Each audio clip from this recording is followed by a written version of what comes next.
नमस्कार दोस्तों, good evening, शुभ संध्या। मैं हूं रोहित निरंजन और स्वागत है आपका हमारे YouTube channel the success study and analysis centre पर। तो आज सोने से पहले हम एक अभ्यास करने वाले हैं, ये देखने वाले हैं कि वर्ष 2019 में यूपी टेट की जब परीक्षा हुई थी तो जो पर्यावरण से 30 अंक आए थे, 30 प्रश्न आए थे 30 अंकों के, वो क्या प्रश्न थे, इनका उपयोग क्या होगा। वो तो रात गई बात गई, गुजर गई हैं वो चीज़ें, भूतकाल में क्यों जाना। तो दोस्त इसका उपयोग यह होगा कि हम जब अब वर्तमान में हम 2021 के लिए तैयारी कर रहे हैं तो यह भली बात ही समझ पाएंगे कि उस वर्ष परीक्षा बनाने वाले ने कहां कहां दिमाग दौड़ाया था। हम उससे एक कदम आगे रहने की कोशिश करते हैं, इसलिए वहां उन पहलुओं को समझते हैं जो उन्होंने पहले पूछ रखे थे। और देखिए पहले प्रश्न क्या था कि भारत में महिलाओं के लिए निम्न में से कहां आरक्षण उपलब्ध है। भारत में महिलाओं के लिए कहां पर आरक्षण उपलब्ध है, यह हमसे पूछा गया है। तो दोस्त 4 विकल्प है, प्रश्न आपको दिख ही रहा होगा।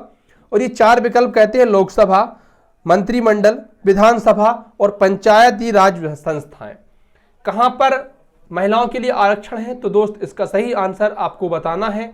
आप चाहें तो कहीं पर लिख सकते हैं, एक मैं तो बताता ही जाऊंगा, आप मन में सोच सकते हैं क्या सही है क्या गलत है और आप आकलन करिए कि आपके कितने प्रश्न सही बन रहे हैं। इसका जो है वो चौथा विकल्प सही होगा कि पंचायती राज संस्थाएं, जहां पर महिलाओं के लिए आरक्षण प्राप्त है।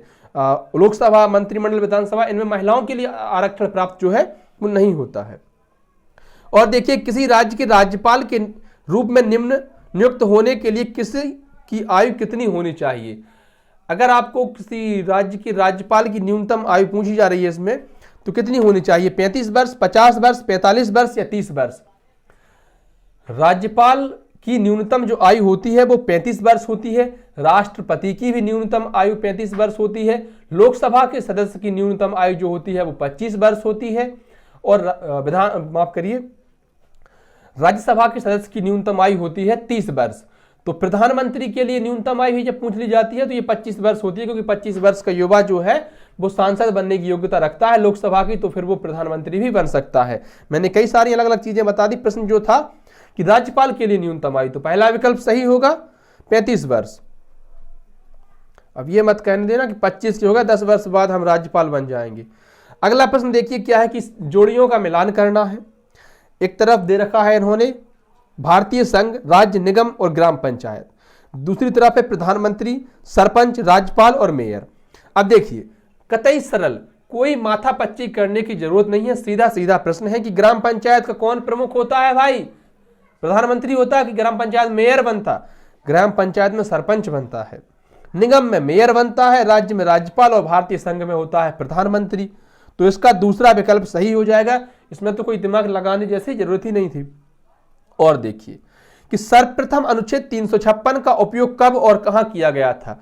आर्टिकल 356 के उपयोग की बात की गई है कि सर्वप्रथम ये कहां किया गया था। तो बिहार 1958, जम्मू कश्मीर 1956, केरल 1959 या मध्य प्रदेश 1957। जल्दी से बताइए सही इसका क्या होना चाहिए। दोस्त इसका जो सही आंसर होगा वो केरल 1959। भारतीय संविधान के अनुच्छेद 356 में राज्य में संवैधानिक मशीनरी की विफलता के मामले में प्रावधान शामिल है। जब संवैधानिक तंत्र विफल हो जाता है तो राज्य में राष्ट्रपति शासन लागू हो जाता है। तो सबसे पहले कहां हुआ था इसका उपयोग, भाई केरल में हुआ था। कब हुआ था, 1959 में। और देखिए कि नगर निगम द्वारा कौन सा कर लगाया जा सकता है। नगर निगम कौन सा टैक्स लगा सकता है, मनोरंजन कर, टोल टैक्स, गृह कर या उपयुक्त सभी। तो नगर निगम के द्वारा सिर्फ गृह टैक्स लगाया जा सकता है, होम टैक्स या गृह कर। हेमलेट किस व्यवस्थापन से जुड़ा हुआ है। हेमलेट खंडित, रैखिक, ग्रामीण या शहरी। तो बताइए हेमलेट क्या है। आप सबसे पहले तो समझ लीजिए हेमलेट ही क्या है।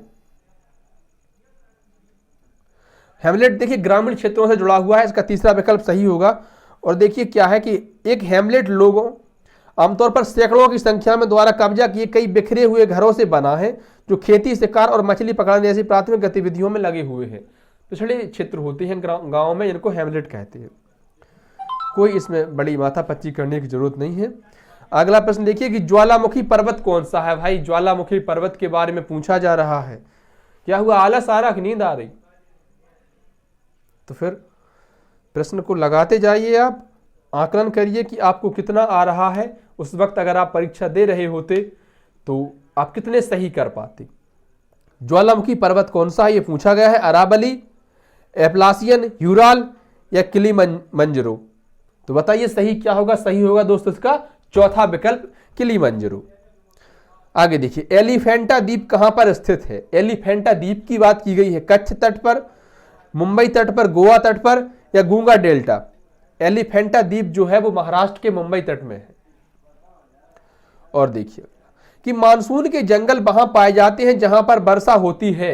मानसून के जंगल वहां पर होते हैं जहां पर वर्षा कितनी होती है, 70 से 200, 50 से 150 सेंटीमीटर, 150 से 200 सेंटीमीटर या 70 से 100 सेंटीमीटर। मानसूनी वनों की बात की गई है, तो ये जहां पर इस क्षेत्र में 70 से 200 सेंटीमीटर तक वर्षा होती है वहां पर दोस्त मानसूनी वन होती है। अगला प्रश्न देखिए कि कार्बी आंगलोंग पठार किसका विस्तार है। प्रायद्वीपीय पठार का, तिब्बत के पठार का, हिमालय पठार का या शान पठार का। कार्बी आंगलोंग पठार, भूगोल से यह प्रश्न है, इसका जो सही होगा वो होगा पहला विकल्प, प्रायद्वीपीय पठार का विस्तार है। निम्नलिखित में से सेसाइल जीव का उदाहरण कौन सा है। भाई सेसाइल जीव का उदाहरण पूछा गया है, यूप्लेक्टेला, कैटन, जोंक या समुद्री शाही। सेसाइल जीव जो होती है वो जोंक होती है ना, तो जोंक इसका सही आंसर हो जाएगा या तीसरा विकल्प। प्रोटीन अणु की इकाई है, शर्करा, एमिनो अम्ल, फैटी अम्ल या विटामिन। प्रोटीन अणु की इकाई पूछी गई है, यह प्रश्न देखिए बायोलॉजी से है, तो माफ करिए केमिस्ट्री से है। तो प्रोटीन अणु की बात की गई है, एमिनो अम्ल, इसका सही आंसर होगा दूसरा विकल्प। पादप कोशिका में कौन सा अंग अनुपस्थित होता है। पादप कोशिका में कौन सा अंग अनुपस्थित होता है, मतलब क्या नहीं होता है। सेल्यूलोज सेल की दीवार, रिक्तिकाएं, प्लास्टिड या सेंट्रोसोम। 4 विकल्प हैं, सही बताइए क्या होगा आपका। तो इसका जो सही होगा वो होगा चौथा, सेंट्रोसोम। मानव शरीर में सबसे बड़ी ग्रंथि कौन सी है। सबसे बड़ी हड्डी तो बड़ा पड़ा होगा, इस बार सबसे बड़ी ग्रंथि पूछ ली। अग्नाशय, एंड्रिनल ग्रंथि, पीयूष ग्रंथि या लीवर। बताइए क्या इसका सही आंसर हो जाएगा भाई। तो सही आंसर जो होगा वो होगा चौथा विकल्प, लीवर। मानव शरीर में सबसे बड़ी ग्रंथि होती है लीवर। मजेदार प्रश्न, उत्तर प्रदेश का राजकीय पक्षी कौन सा है। राज्य पक्षी कौन सा है। सारस, क्रेन, घरेलू गौरैया, मोर या तोता। यूपी जीके से प्रश्न है और बताइए राजकीय पक्षी कौन सा है। यूपी में अगर आप रह रहे हैं तो आपको निश्चित ही पता होगा, और अगर आप यूपी में नहीं रह रहे, यूपी के बाहर से हैं, फिर भी आप यूपी में नौकरी की ख्वाहिश लिए बैठे हैं, तो भी आपने इतना जरूर पढ़ा होगा। सारस, क्रेन पहला विकल्प सही हो जाएगा। निम्नलिखित में से किस क्षेत्र में बारहसिंगा पाए जाते हैं। भाई बारहसिंगा कहां पर पाए जाते हैं। टुंड्रा, मानसून, गर्म रेगिस्तान या टाइगा। टुंड्रा वन जहां पर होते हैं वहां पर आमतौर पर बारहसिंगा पाए जाते हैं। पहला विकल्प क्या हो जाएगा हमारा, सही हो जाएगा। निम्नलिखित में से कौन सा एक समशीतोष्ण घास का मैदान नहीं है। पंपास, डाउनस, कैंपोस या प्रेरिज। समशीतोष्ण घास का मैदान नहीं है, इनमें से 3 कोई घास के मैदान है समशीतोष्ण, कोई एक ऐसा होगा जो नहीं होगा, वो आपको बताना है। तो कैंपोस इसका सही आंसर होगा, तीसरा विकल्प। जनसंख्या के आकार के अनुसार सबसे बड़ा महाद्वीप कौन सा है। जनसंख्या के आधार सबसे बड़ा महाद्वीप बताना, यूरोप, एशिया, उत्तर अमेरिका या अफ्रीका। जनसंख्या के आधार पर जो सबसे बड़ा महाद्वीप होगा वो होगा अपना एशिया। भारत में थारू जनजाति कहां रहती है। थारू जनजाति की बात की गई है तो थार रेगिस्तान में, उत्तराखंड में, उत्तर प्रदेश का तराई क्षेत्र या झारखंड। अब देखिए क्या होता है कि थारू जनजाति की बात की गई, लोग थार रेगिस्तान लगा देते हैं, पहले पर ही विकल्प दे रखा होगा, गलत कर जाती है। इसका जो सही होगा वो होगा उत्तर प्रदेश का तराई क्षेत्र, तीसरा विकल्प हमारा सही हो जाएगा। अगला प्रश्न देखिए कि भिलाई इस्पात संयंत्र कहां पर स्थित है। किस राज्य में है। मध्य प्रदेश में, छत्तीसगढ़ में, झारखंड में, उड़ीसा में। भिलाई इस्पात संयंत्र की बात की गई है तो यह है दोस्त छत्तीसगढ़ में, दूसरा विकल्प सही। दुनिया का सबसे समस्याग्रस्त जलीय खरपतवार जिसे बंगाल का आतंक भी कहा जाता है वो क्या है।